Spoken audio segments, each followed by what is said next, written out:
A restauração do povo como resposta necessária à soberana aliança eterna de Deus. A restauração do povo como resposta necessária à soberana aliança eterna de Deus. Este é o tema do livro de Neemias que nós temos caminhado há mais de um mês e hoje chegamos até o capítulo número 6 e ao término da reconstrução dos muros.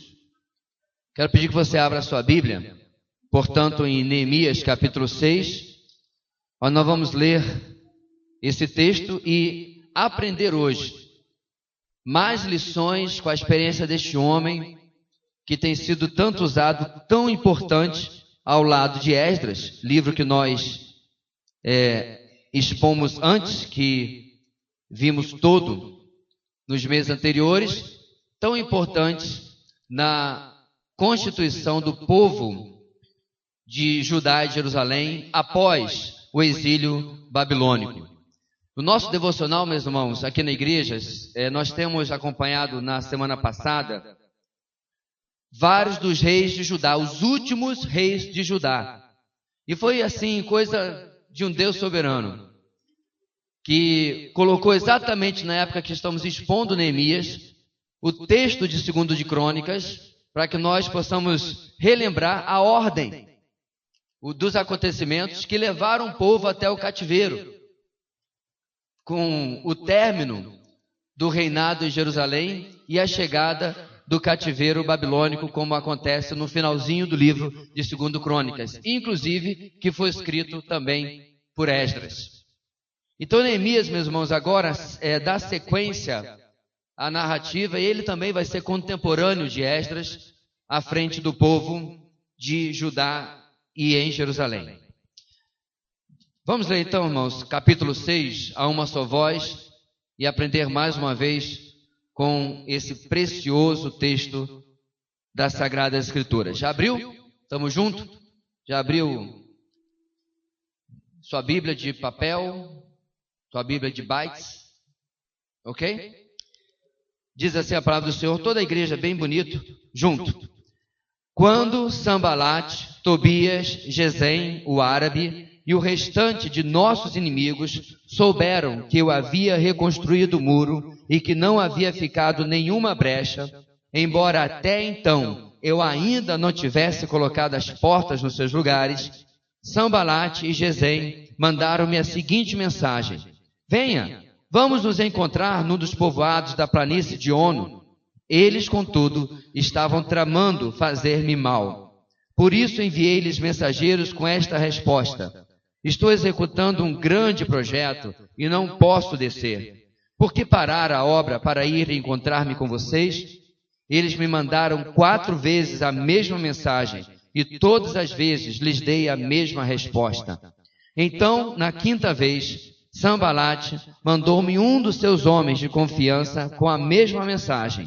Ele tinha na mão uma carta aberta em que estava escrito: dizem entre as nações, e Gesem diz que é verdade, que você e os judeus estão tramando uma revolta e que, por isso, estão reconstruindo o muro. Além disso, conforme dizem, você está na iminência de se tornar o rei deles, e até nomeou profetas para fazerem em Jerusalém a seguinte proclamação a seu respeito: há um rei em Judá. Ora, essa informação será levada ao rei, por isso vamos conversar. Eu lhes mandei esta resposta: nada disso que você diz está acontecendo, é pura invenção sua. Estavam todos tentando intimidar-nos, pensando: eles serão enfraquecidos e não concluirão a obra. Eu, porém, orei pedindo: fortalece agora as minhas mãos. Um dia fui à casa de Semaías, filho de Delaías, neto de Meetabel, que estava trancado portas adentro. Ele disse: vamos encontrar-nos na casa de Deus, no templo, a portas fechadas, pois estão querendo matá-lo. Eles virão esta noite. Todavia, eu lhe respondi: acha que um homem como eu deveria fugir? Alguém como eu deveria entrar no templo para salvar a vida? Não, eu não irei. percebi que Deus não o tinha enviado e que ele tinha profetizado contra mim porque Tobias e Sambalate o tinham contratado. Ele tinha sido pago para me intimidar, a fim de que eu cometesse um pecado agindo daquela maneira. E então eles poderiam difamar-me e desacreditar-me. Lembra-te do que fizeram Tobias e Sambalate, meu Deus. Lembra-te também da profetisa Naodia e do restante dos profetas que estão tentando me intimidar. O muro ficou pronto no 25º dia de Elul, em 52 dias. Quando todos os nossos inimigos souberam disso, todas as nações vizinhas ficaram atemorizadas e com orgulho ferido, pois perceberam que essa obra havia sido executada com a ajuda de nosso Deus. E também naqueles dias, os nobres de Judá estavam enviando muitas cartas a Tobias, que lhes enviava suas respostas, porque muitos de Judá estavam comprometidos com ele por juramento, visto que era genro de Secanias, filho de Ara, e seu filho Joanã havia se casado com a filha de Mesulão, neto de Berequias. Até ousavam elogiá-lo na minha presença, e iam contar-lhe o que eu dizia. E Tobias continuou a enviar-me cartas para me intimidar. Meus irmãos, o texto que nós temos à nossa frente, como nós bem sabemos, acompanhando o texto de Neemias, se você está curioso, todas as mensagens anteriores estão disponíveis online. É só você acessar o canal no YouTube e você pode encontrar com facilidade da primeira à quinta mensagem em Neemias, bem como a série expositiva em Esdras também. O texto que nós temos à nossa frente, irmãos, é a conclusão da jornada de Neemias para a sua função ou missão mais óbvia, que era a reconstrução do muro físico da cidade de Jerusalém. Como nós dissemos desde o começo, este é um objetivo visível, mas o maior objetivo por trás disso tudo era a reconstrução espiritual do povo de Jerusalém.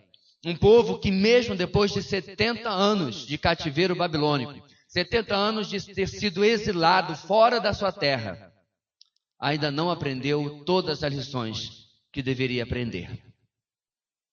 Muito semelhantes somos nós. Passamos, meus irmãos, problemas, lutas, dificuldades, perseguições, doenças.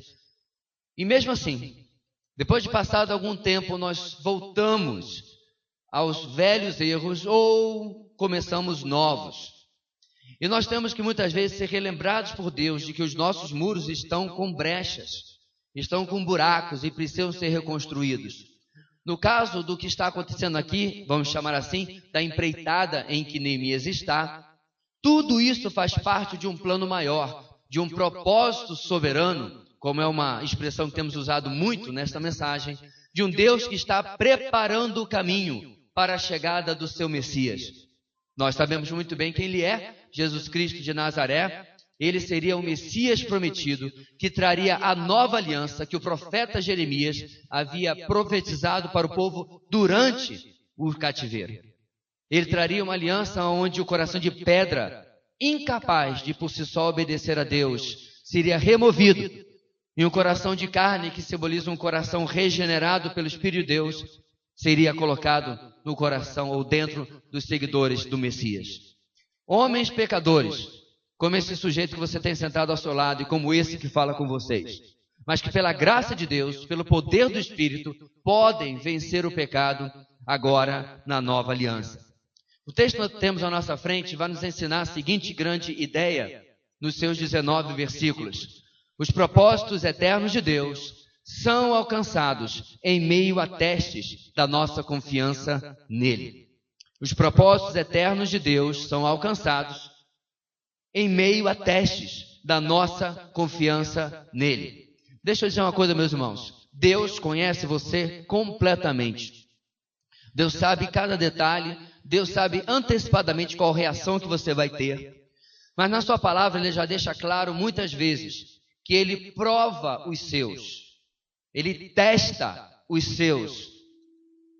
Na Bíblia, a expressão que é usada para que possa conhecer o seu coração. Agora compreenda, um Deus onisciente precisa de alguma coisa para conhecer o meu coração? Claro que não, ele já sabe de tudo. Ou seja, quando ele me prova, quando ele nos prova, nos testa, a quem ele está querendo de verdade revelar alguma coisa? A mim, a você. Quando Deus provou o povo no deserto e eles, vez após vez, foram reprovados, Deus estava mostrando para aquele povo quem eles de verdade eram. Porque, meus irmãos, quando você está tudo bem, a promoção chegou, o concurso passou, o vestibular aprovou, o filho nasceu com saúde, está tudo às mil maravilhas, seu coração não é revelado. Infelizmente, nós nascemos com defeito de fabricação. E o pecado gera em nós, meus irmãos, muitas vezes uma comodidade diante da tranquilidade. E precisamos, meus irmãos, do mar revolto, porque afinal de contas, mar calmo não produz bom marinheiro. E precisamos do mar revolto, da tempestade, da tribulação, para que seja revelado como nós estamos de verdade naquele momento. E ora, como Neemias vai sair aprovado do teste que ele vai passar agora no seu capítulo 6, no capítulo 6 do seu livro. São apenas 2 lições, mas a primeira é subdividida porque percorre do versículo 1 até o versículo 14, e com essas 2 lições nós queremos provar a tese que está lá bem em cima no quadro preto. Os propósitos eternos de Deus são alcançados em meio a testes da nossa confiança nele. Primeira lição, meus irmãos, que Neemias nos ensina hoje é a seguinte: ao cumprir os propósitos eternos de Deus, devemos perseverar em meio às ameaças. Ao cumprir os propósitos eternos de Deus, devemos perseverar em meio às ameaças. É um grande engano eu ou você acharmos que por estarmos buscando a vontade de Deus, por estarmos buscando o querer de Deus, os propósitos eternos de Deus, agora vai ser tudo às mil maravilhas. Ora, eu estou obedecendo a Deus, então Ele vai pavimentar as estradas na minha frente com o melhor asfalto possível, sinalização vertical, horizontal, Ele vai tirar todo o trânsito da minha frente e vai ser, não vai. A Bíblia está aí para nos mostrar, meus irmãos, que os homens mais dentro da vontade de Deus comeram o pão que Jeová amassou. Jeová, não o diabo. Paulo, Jeremias, são exemplos de homens, meus irmãos, que no cadinho de Deus, cadinho é o lugar onde você coloca o ouro para ser purificado, serviram a Deus, sendo provados, sendo testados e sendo aprovados, para que Deus pudesse trabalhar as suas vidas, para que Deus pudesse purificar as suas vidas. Eu não sei, não precisa levantar a mão, mas quanto de nós, diante de uma música, de um livro, de um texto, diz: Senhor, usa a minha vida. Mal sabe você que lá do céu uma voz bem baixinha disse: então eu vou ter que provar você. Então não usa mais. Porque nós queremos, meus irmãos, ganhar a medalha de ouro, mas não queremos acordar às 5 da manhã para treinar. Falava com um dos meus filhos esta semana que, para alcançar aquilo que a gente vai ver daqui a pouco nas Olimpíadas, eles são verdadeiros sacerdotes do esporte. Acorda às 5 da manhã, não bebe bebida alcoólica, droga nem pensar. Tem uma vida regrada, dorme cedo, porque o corpo deles precisa do descanso, precisa do investimento para que eles cheguem lá. Mas nós cristãos queremos chegar lá sem passar pelo sacrifício. Não o sacrifício que nós nos impomos. Não é, meus irmãos, de maneira nenhuma que eu estou colocando aqui é uma vida legalista. Não é autoflagelo. Não é vou abrir mão disso, vou abrir mão daquilo. Não é esse tipo de religiosidade que nós estamos falando.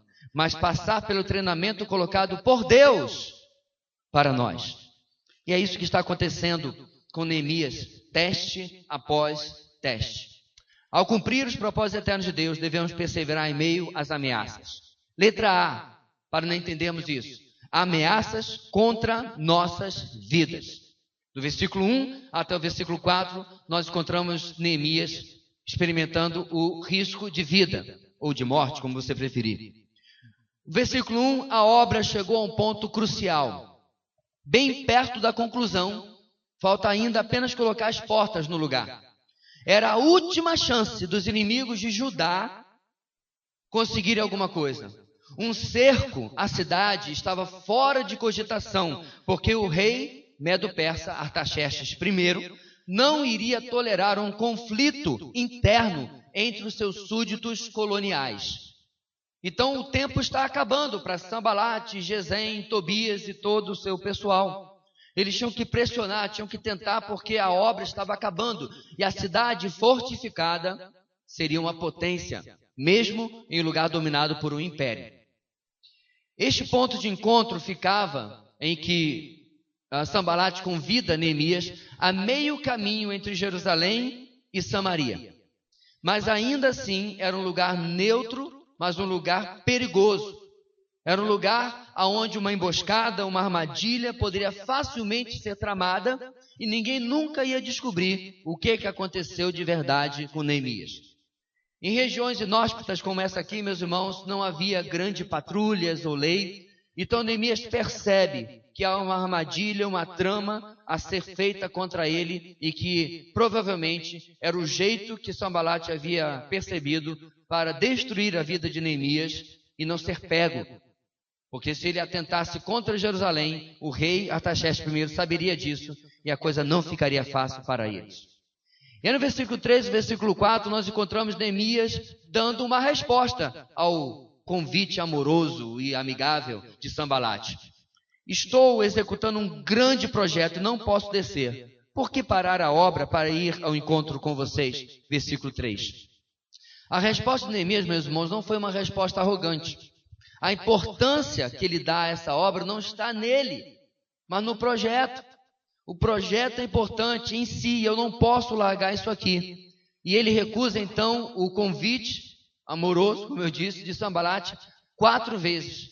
E ele percebe, com a sabedoria que Deus está lhe dando, que a sua vida estava em risco. Eu sei, meus irmãos, que destacar isso num país como o Brasil não é exatamente uma coisa muito realista. Ninguém vai entrar aqui com MK 47 na mão, com R15 na mão. Ninguém vai entrar aqui com fuzis. Ninguém vai entrar aqui com cimitarras, com espadas e atentar contra a sua vida.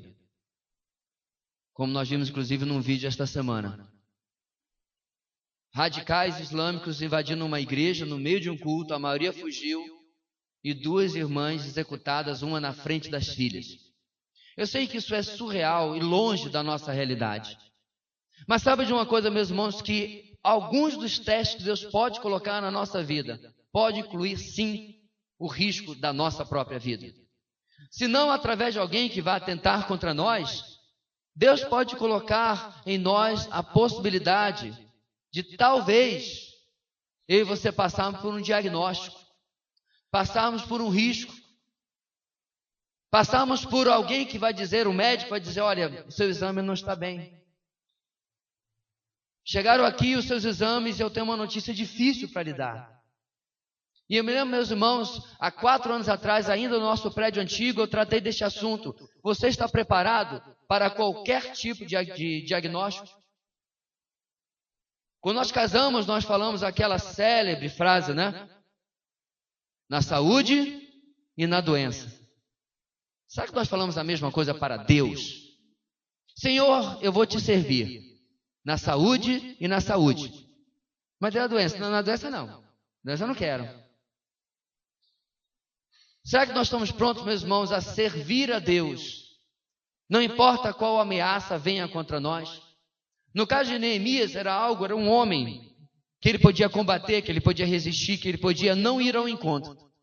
Mas muitas vezes Deus permite, meus irmãos, ameaças ou problemas de saúde da nossa vida, com os quais nós temos pouco com o que lidar, pouco com o que lutar. É tão triste, meus irmãos, como muitas vezes o cristão está preparado para o melhor de Deus, mas ele não entende que o melhor de Deus pode trazer muitas vezes aquilo que nós não queremos. E aí ele faz a sua lista daquilo que ele compreende como o melhor de Deus e exclui tudo aquilo que ele não deseja que aconteça consigo. Então, uma das coisas que nós temos que nos preocupar, se vamos continuar perseverando em meio às ameaças, é o risco da nossa vida. A segunda coisa, meus irmãos, que é testado para com Neemias, é a ameaça contra a sua honra, ou a nossa honra, como eu coloquei ali.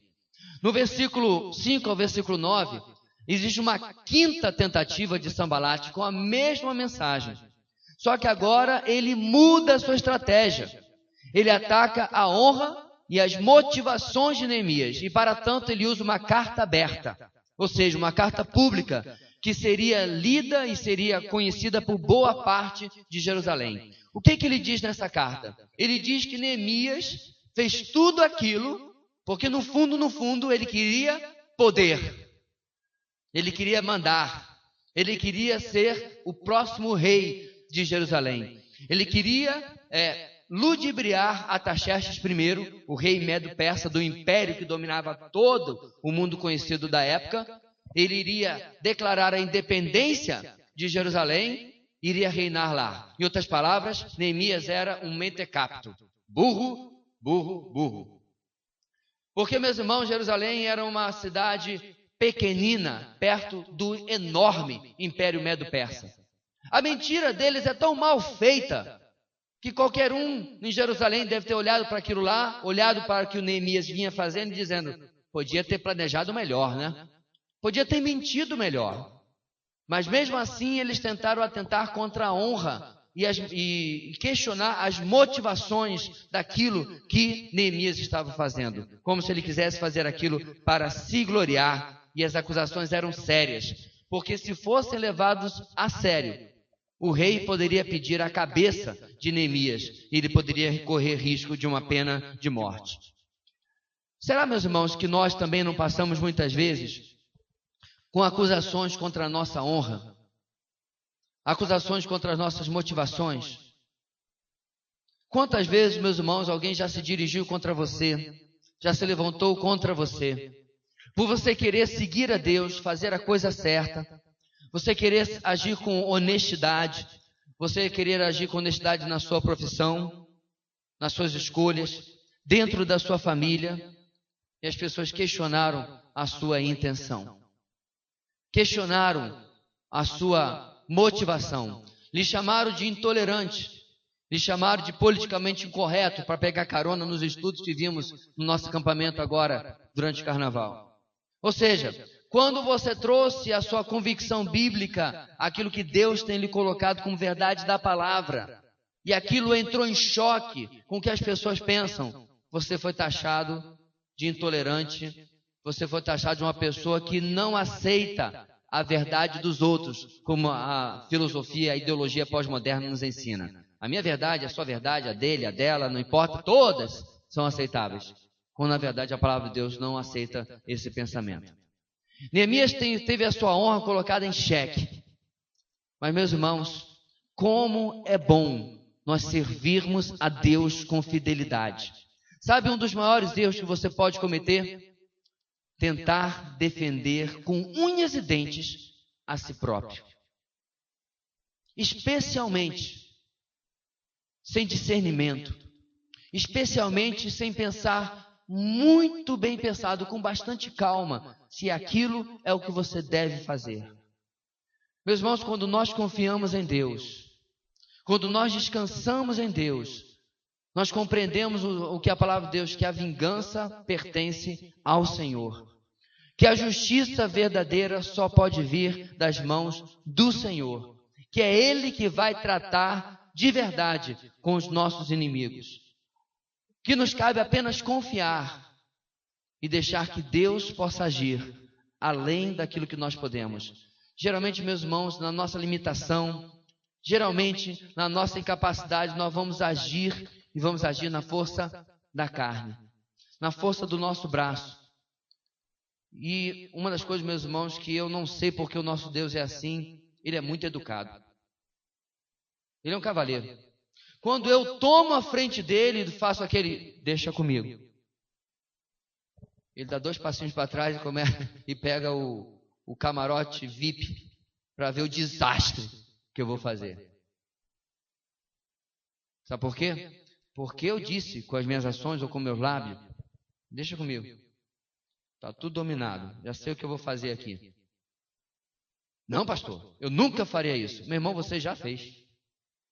A lei das probabilidades diz que você provavelmente, em algum momento da sua vida, tomou a frente de Deus. E depois que estava tudo escangalhado, você disse: Senhor, sabe como criança? Que não consegue montar lá o brinquedo, Lego, ou sei lá o que e tal. E papai disse: filho, deixa o papai ajudar. Não, eu sei. Tal, e ele não consegue. Depois de algum tempo ele vai e parece que ele quebrou uma peça, ele entra em desespero. A quem que ele procura? A mesma pessoa que há pouco ele disse: não preciso, eu sei. Como nós somos similares às crianças. Bando de barbudo. Bem, alguns não, mas tudo bem. Mas bando de gente adulta.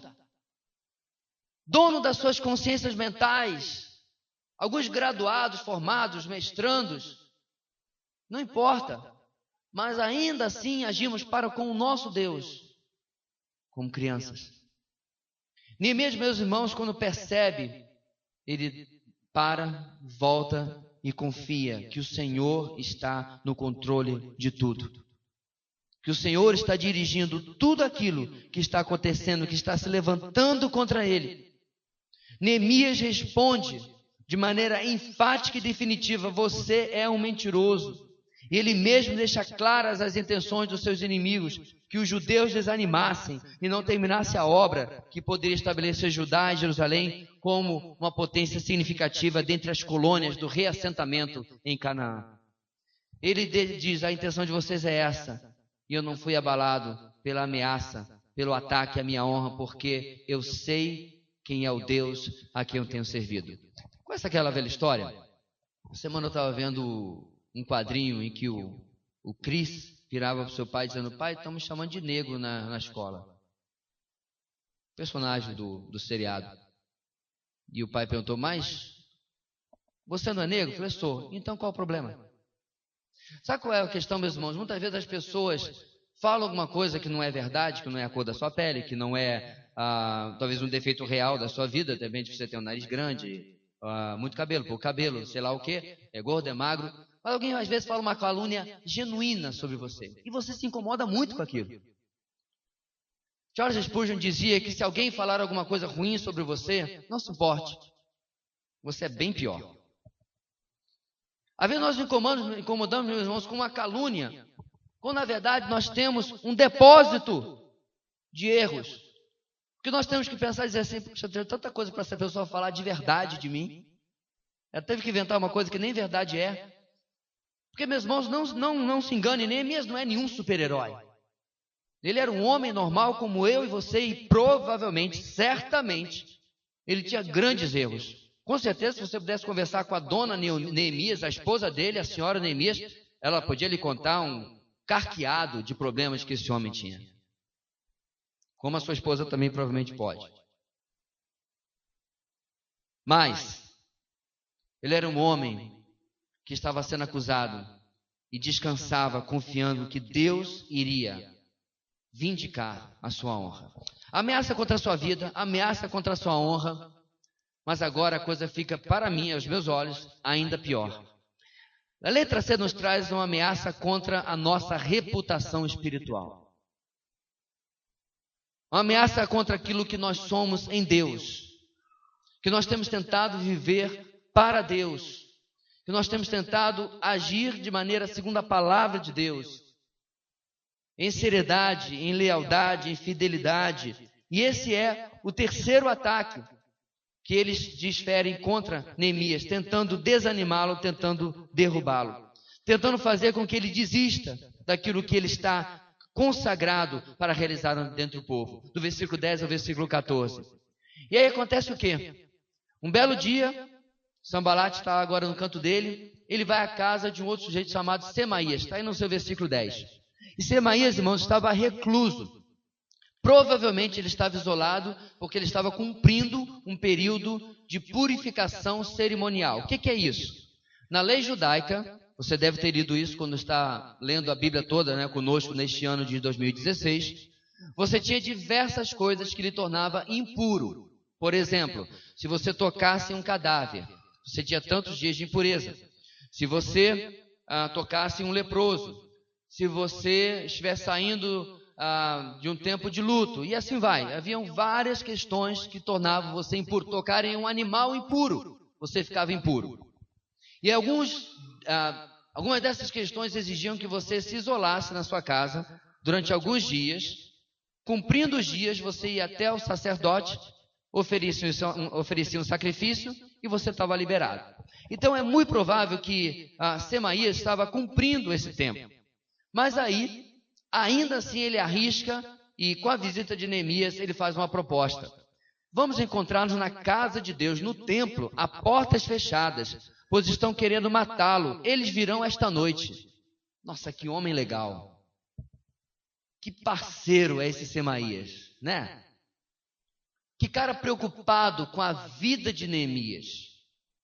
Que homem preocupado com a integridade física de Neemias. Mas isso não é verdade, meus irmãos. O que acontece aqui, na aparência, não é o que está acontecendo na verdade. Qual é o problema do convite dele? O problema, meus irmãos, é que o lugar aonde ele marca o encontro era vedado a entrada de Neemias. Neemias não era levita, da tribo de Levi. Neemias não era sacerdote. Neemias não era nem o sumo sacerdote, muito menos. Ele não podia entrar no templo. No templo entravam os levitas, dentre eles, também levitas, os sacerdotes e o sumo sacerdote, o qual entrava no Santo dos Santos, na última câmara, uma vez por ano, e ainda com uma corda amarrada na perna. Porque se ele entrasse impuro, em pecado, ele morria na hora. Ele tinha que ser puxado o corpo dele pela corda. Aonde o resto do povo de Israel podia ir? Apenas no átrio exterior, no pátio exterior. Ele não podia entrar lá. Ou seja, irmãos, era uma armadilha. É por isso, meus irmãos, que no versículo 13 ele diz: ele tinha sido pago para me intimidar, a fim de que eu cometesse um pecado agindo daquela maneira. E então eles poderiam difamar-me e desacreditar-me. Poderiam dizer: olha, está vendo só? Ele não leva a sério a lei do nosso Deus. Olha onde ele está. Pastor, você tem certeza disso? Absoluta. No devocional que você fez esta semana, você passou pelo texto de 2 Crônicas, capítulo 26. O que tem lá? Você encontra o rei Uzias sendo repreendido pelos sacerdotes, porque não apenas ele entra no templo, mas começa a oferecer incenso, coisa que ele não podia, porque ele não era sacerdote. Não era essa bagunça, você fazia o que você queria só porque você era rei. A ele era impedido, porque ele era rei e não era sacerdote. Então, meus irmãos, há um ataque para que a reputação espiritual de Neemias fique manchada. É claro, meus irmãos, que um ataque com uma mentira é uma coisa. Um ataque com uma verdade é outra completamente diferente. Quando alguém diz alguma coisa contra você que é uma mentira completamente fabricada, é algo que você com certeza sabe que é um ataque, mas você está limpo naquela questão. Mas não é o caso quando você é atacado com uma coisa que é verdade. Que você realmente tem procedido dessa maneira. Veja bem, meus irmãos, a coisa mais preciosa, ouça muito bem o que eu vou lhe dizer. A coisa mais preciosa que você tem é o seu nome. Deixa eu terminar. Eu não estou me referindo ao seu nome porque você está limpo no SPC no Serasa. Eu não estou me referindo ao seu nome porque você vem de boa família, família respeitadora, respeitosa, respeitada.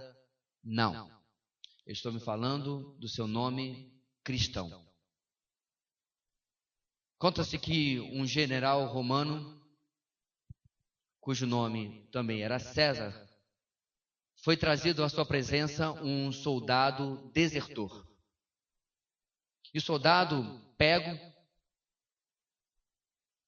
contava com um general que era misericordioso até certo ponto. Vendo que aquele soldado era muito jovem, ele falou para ele: soldado, eu compreendo que você entrou em pânico, medo diante do calor da batalha, mas você fez uma escolha ruim. Você deixou os seus companheiros e fugiu rumo à segurança. O que você fez é vergonhoso. Mas há sempre oportunidade de se redimir, de redenção.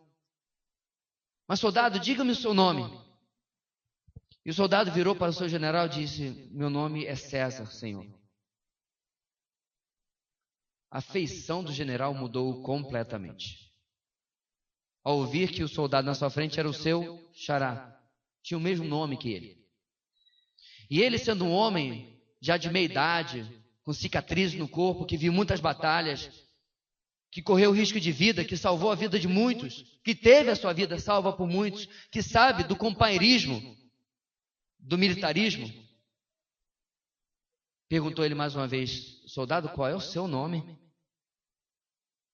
E ele achou que o general não tinha ouvido e disse: César, senhor.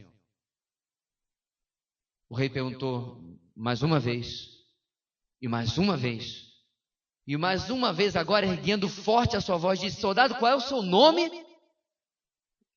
E ele não sabia mais o que responder. Disse: Senhor, meu nome realmente é César. E o general disse para ele: mude o seu nome, ou mude a sua atitude. Quantos de nós, meus irmãos, envergonhamos o nome de Cristo? A nossa ética de trabalho é a mesma ética de alguém que não crê em Deus. Ou a nossa ética de trabalho é igual a alguém que diz crer em Deus, mas na verdade crer em uma ideia abstrata de Deus, não o Deus da Bíblia. A nossa ética e comportamento familiar, como marido, como esposa, como filho, como pais,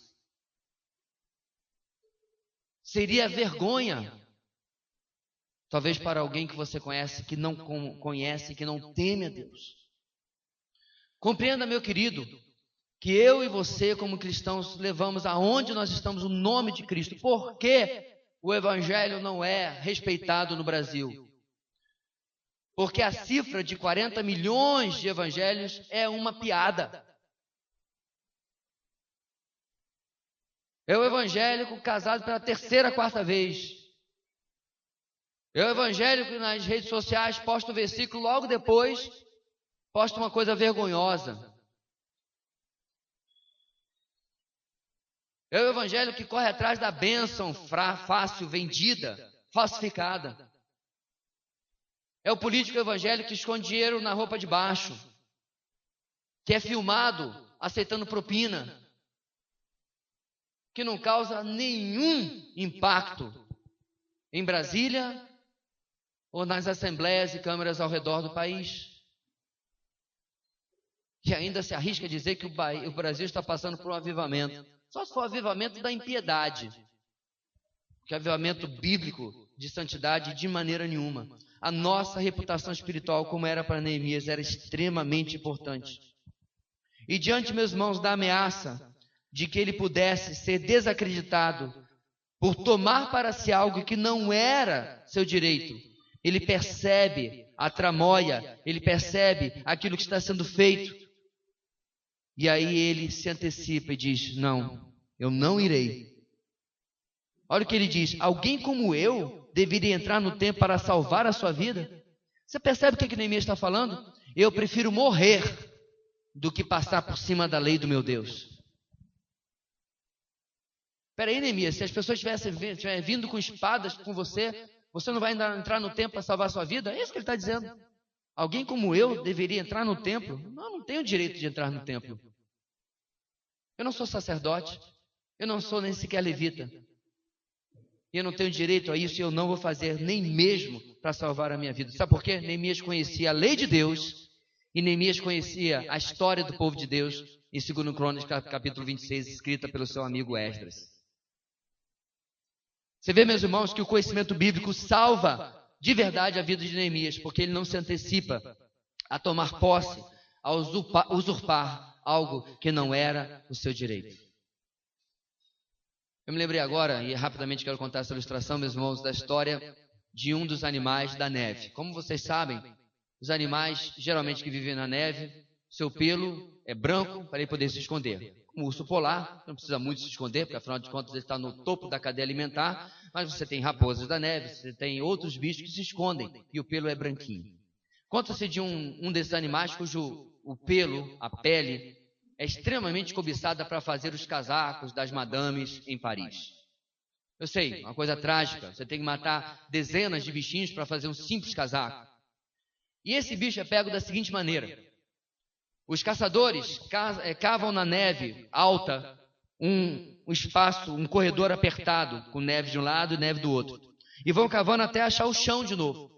E ali removem a terra até fazer lama. E aí vão com barulho, encurralando o bichinho, até que ele tenha passar por aquela gruta, aquela greta ali, e não tem alternativa, porque é muito alto para ele poder escalar. Quando chega ali, ele está de cara com um lamaçal. E ele não quer sujar o seu pelo, porque é da natureza dele. Ele sabe que o seu pelo é a sua sobrevivência em estar branquinho. Mas ele não compreende que sujar o seu pelo é a única coisa que ele pode fazer para conseguir ficar vivo e escapar dos caçadores. Mas ele é um animal, afinal de contas. Ele não consegue raciocinar tudo isso que eu disse agora. Então ele para. E aí ele é pego pelos caçadores. Você já entendeu a lição do bichinho, né? Será que eu me sujaria para salvar a minha vida? Ou manteria a minha santidade?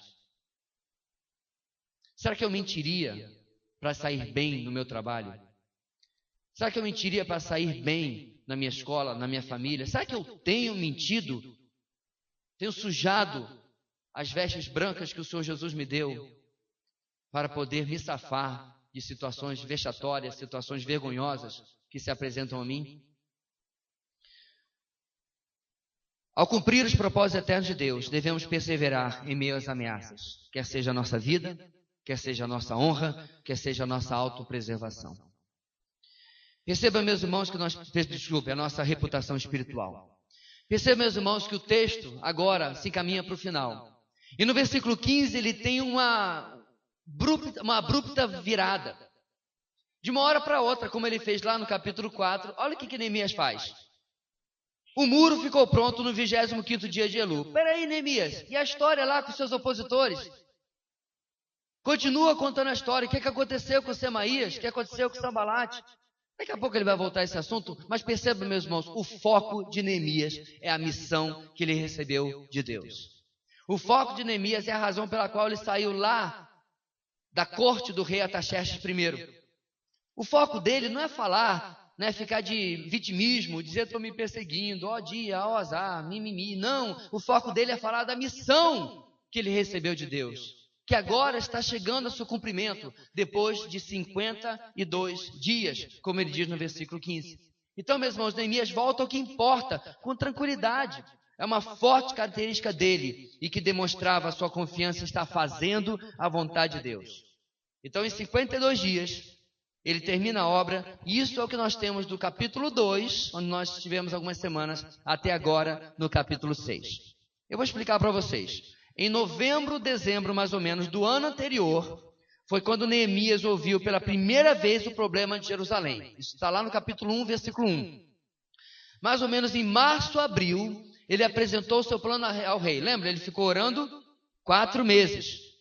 Isso está no capítulo 2, versículo 1. E como afirmado anteriormente, a viagem a Jerusalém levou de 2 a 3 meses, mais ou menos entre abril, maio ou junho, julho. Ou seja, ele chega em Jerusalém e quase imediatamente começa o programa de reconstrução. Ou seja, o muro termina por volta da segunda quinzena de setembro. E leva apenas 52 dias, mas quase um ano depois de que ele ouviu da necessidade de Jerusalém. Sabe o que eu aprendo com isso, meus irmãos? Como nós somos precipitados, não é? Queremos tudo para ontem. Ele ouviu em novembro, e o muro terminou de ser construído na segunda quinzena de setembro do ano seguinte. Nós ouvimos uma coisa, nós temos um problema, nós fazemos aquela oração: Senhor, estou precisando disso agora, dá para ser ou está difícil? Estou com pressa. A nossa agenda, meus irmãos, parece umas agendas dos meus alunos. Nós temos uma agenda na escola onde a gente dedura os alunos para os pais. E lá na agenda a gente tem que colocar um relatório, fez, não fez tarefa de casa, e tal e coisa. Tem uns que acham que de propósito faz uma agenda que cada página tem 3 dias. Dá para escrever quase nada. Mas eu escrevo nos 3 dias para dar um relatório bem completinho. Essa agenda parece a agenda da pessoa que está com pressa. Não tem tempo, não é aquela agenda que leva cada dia uma página inteira, sabe? Ele está com pressa, tem que resolver rápido. E muitas vezes, meus irmãos, nos precipitamos, metemos os pés pelas mãos, porque nós queremos que Deus haja no nosso tempo. Quando Deus age no tempo que Ele deseja, soberanamente determinado por Ele. Então, meus irmãos, ele diz, o muro ficou pronto em 50 dias. E quando os nossos inimigos ouviram, diz o texto que as nações vizinhas ficaram atemorizadas, com orgulho ferido, porque perceberam que eles fizeram com a ajuda do nosso Deus. O temor diante do sucesso do empreendimento de Neemias e de toda Jerusalém é muito mais porque esses povos perceberam que havia algo diferente com esse povo judeu. Ora bolas, nós chegamos aqui há um tempão, esse povo chegou ontem aqui e já está desse jeito. Eu estava assistindo ontem, meus irmãos, parece que isso perdura até hoje. Estava assistindo ontem um vídeo a respeito da imigração brasileira para Israel. Na verdade, parece que passou no Fantástico dessa semana. Eu estava assistindo em algum canal que botou lá para a gente assistir. Dizendo que a cada ano está dobrando o número de brasileiros que está indo embora e voltando para Israel. Se você tem descendência, você pode ir. E lá mostrava, meus irmãos, de forma impressionante, o progresso, a tranquilidade. Você chega, já tem pleno plano de saúde por R$60 para a família toda. Emprego, moradia, uma bolsa, para que você possa durante o tempo estabelecer imediatamente curso de hebraico gratuito, para que você possa compreender o que está escrito lá, né? Não ficar só shalom, shalom, shalom para todo mundo e possa falar. Meus irmãos, esse país começou em 1948. Sim, pastor, qual é o seu ponto? Qual é o seu argumento? O nosso começou em 1500. Não foi 1500, foi 1822. Tudo bem. 1822. Israel voltou para a Palestina em 1948 com a assinatura de Graça Aranha, brasileiro, nas Nações Unidas, com votação majoritária para restabelecimento da nação de Israel. O país não tem 80 anos. E é um poço de desenvolvimento, de tranquilidade. Pastor, mas lá tem terrorista. Vocês viram a entrevista? Uma brasileira dizendo assim, ocasionalmente você tem uma sirene que diz que há um ataque, talvez do Hezbollah ou do Hamas. Mas, meus irmãos, morre mais brasileiro proporcionalmente do que morre judeu em Israel. Dá para entender por que o povo ao redor, há 2.400 e tantos anos atrás, está apavorado? Porque Deus estava do lado deles nos propósitos eternos de Deus. Ele estava fazendo com Judá e com Jerusalém através de Esdras, Neemias e Zorobabel, os 3 líderes dessa época, o que esses povos ao redor não conseguiram fazer, não conseguiram realizar, porque eles estavam perseverando no meio das ameaças, mas agora estavam causando um impacto no seu meio. Eu esqueci de falar a segunda lição, né? Desculpe. O sucesso em cumprir os propósitos eternos de Deus causa impacto em quem se opõe a Ele. O sucesso em cumprir os propósitos eternos de Deus causa impacto em quem se opõe a eles. Agora deixa eu fazer uma pausa. Eu tenho absoluta certeza que se você tem o péssimo hábito de tentar assistir e a esperança de conseguir achar alguma coisa que preste na programação evangélica brasileira, da qual 99,9% não presta para nada, você deve estar assim, peraí, que tipo de sucesso o pastor está falando ali? Não se preocupe, você não vai comprar esta semana o seu Camaro. Não se preocupe, você não vai comprar o seu apartamento com varanda virada para o Rio Branco. Não é isso que o texto está dizendo.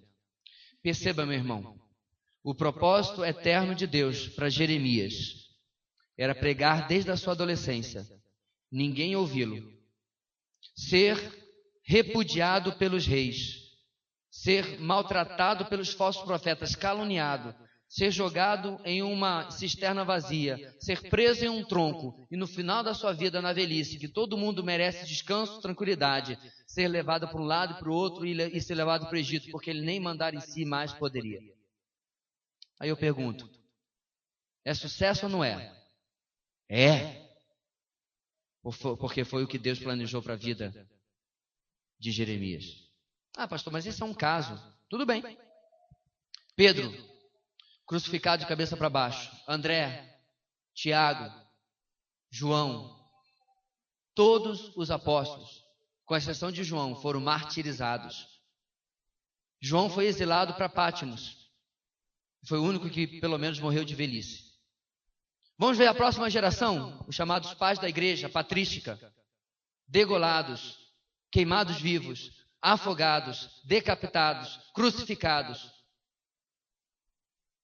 Eu tenho absoluta certeza que a vida deles foi um sucesso. Pastor, não estou mais gostando desse enunciado. Pois é. Só uma vida, breve passará. Somente o que é feito para Cristo permanecerá. Neemias, meus irmãos, sim, foi preservado de muita coisa. Ele não é um exemplo do que eu estou dando como Jeremias, como Paulo, como tantos outros. É verdade. Na verdade, nós nem sabemos de que ele morreu. Provavelmente, depois do seu segundo turno aqui, ele volta para a corte, depois volta para Jerusalém, depois volta de vez para a corte. Talvez ele tenha morrido em velhice, em tranquilidade. Ok, sem problema nenhum. Mas passou pelas ameaças e por tudo que nós estamos vendo no nosso texto. Porque ele estava cumprindo os propósitos eternos de Deus, com sucesso. E isso causava um profundo impacto em quem se opunha a eles. Querido, não se preocupe com os opositores. Não se preocupe com quem se levanta contra a sua honra, contra a sua vida, contra a sua integridade espiritual, sua reputação. Não se preocupe com os Sanbalates e Tobias e Gesens da vida. Não se preocupe. O que você precisa se preocupar é dizer: Senhor, eu estou cumprindo a tua vontade na minha vida. Eu estou no centro da tua vontade. O que eu estou fazendo como pai é o que tu queres para a minha vida. Eu estou guiando os meus filhos no caminho do Senhor, na doutrina e na demonstração do Senhor, como o texto de Efésios nos diz. Eu estou sendo um marido que orienta e que lidera a minha família em amor, em um líder servo. Eu estou sendo uma mãe amorosa, como tantas mulheres piedosas do passado, como Susana Wesley, como Susana Spurgeon. Mulheres que se dedicaram ao lar, dedicaram aos filhos e criaram gerações de homens piedosos. Como a esposa de Jonathan Edwards, que criou, se não me engano, pela minha conta, 11 ou 12. Todos homens e mulheres piedosos. Será que eu tenho sido um filho que tem honrado os meus pais e dado glória a Deus? Pastor, foi bom só falar nisso. O que tem mais me preocupado é, eu não sei qual é a vontade de Deus para a minha vida. Irmão, não se preocupe. O nosso Deus não é um Deus de mistérios. Os mistérios que ele tinha, ele já revelou. A união entre Cristo e a igreja. A nossa união com Cristo. Está na Bíblia. Os mistérios do Antigo Testamento que ele tinha, ele já revelou. Essa história aqui, não, é mistério. Isso é inventança. Nosso Deus é o Deus de clareza. Nosso Deus é o Deus de transparência. Nosso Deus não quer que você fique tateando. Aí lá com 89 anos você descobrir a vontade de Deus. Um pouquinho tardinho, mas agora tá bom. Vamos comer o andador, cumpri-la. Não. O que nós precisamos, meus irmãos, é dizer não ao nosso coração, não aos nossos prazeres, não ao nosso ego, não aos nossos projetos. E dizer a tua vontade e não a minha. Aliás, quem disse isso mesmo? Pois é. O próprio Filho de Deus tinha um projeto alternativo, você sabia disso? E o projeto alternativo do Filho de Deus era nada de cruz. Pastor, que heresia. Olha que está sendo gravado. Irmão, leia a sua Bíblia. Pai, se possível, afasta de mim esse cálice. Contudo, não seja feita a minha vontade, mas a tua. Tem que ler o texto todo. E o filho se submete ao pai para a glória do pai. Irmão, o problema não é você querer algumas coisas. Os adolescentes do Grupo Renova aprenderam isso há 3 anos atrás. O problema é querer muito. Mais do que queremos agradar a Deus. Neemias estava lá na corte, muito bem, obrigado. Copeiro do rei, cargo comissionado, direitos trabalhistas, sei lá o que ele tinha naquela época. Mas ele abre mão disso tudo. Por quê? Porque ele queria cumprir os propósitos eternos de Deus para a sua vida. Os propósitos eternos de Deus são alcançados em meio a testes da nossa confiança nele. Feche os olhos comigo. Vamos orar clamando ao Senhor por misericórdia, graça, para que possamos viver o que Deus tem para nós. O melhor de Deus pode ser o pior aos olhos dos homens, aos olhos do mundo. Mas ainda assim, é o melhor de Deus para nós. Ainda assim, sabemos que todas as coisas cooperam para o bem daqueles que amam a Deus. Deus querido, nosso coração se ampara não em nossos sentimentos e emoções. Nosso coração não descansa em circunstâncias variáveis e flutuantes. Nosso coração descansa num Deus todo-poderoso, que comanda as nações, que era o rei de verdade do Império Medo-Persa, que era o rei de Jerusalém, que era o rei e senhor de todas as vidas, todos os nomes que nós vimos em Neemias capítulo 6 hoje, tanto de Neemias como dos seus opositores. A mesma verdade se aplica a mim e a cada um dos meus irmãos hoje. Se aplica a cada um dos visitantes, se aplica a cada ser humano. O trono não está vago e servimos a um Deus soberano que está agindo para cumprir os seus propósitos eternos em nossas vidas. Ajuda-nos, ó Deus, a descansar cada dia em Ti e confiar que o Senhor está no controle, que o Senhor está no comando de verdade e que está guiando cada circunstância para que a Tua vontade se cumpra, a qual é boa, perfeita e agradável. Obrigado pela Tua palavra nesta noite. Nós oramos no nome de Jesus. Amém e amém.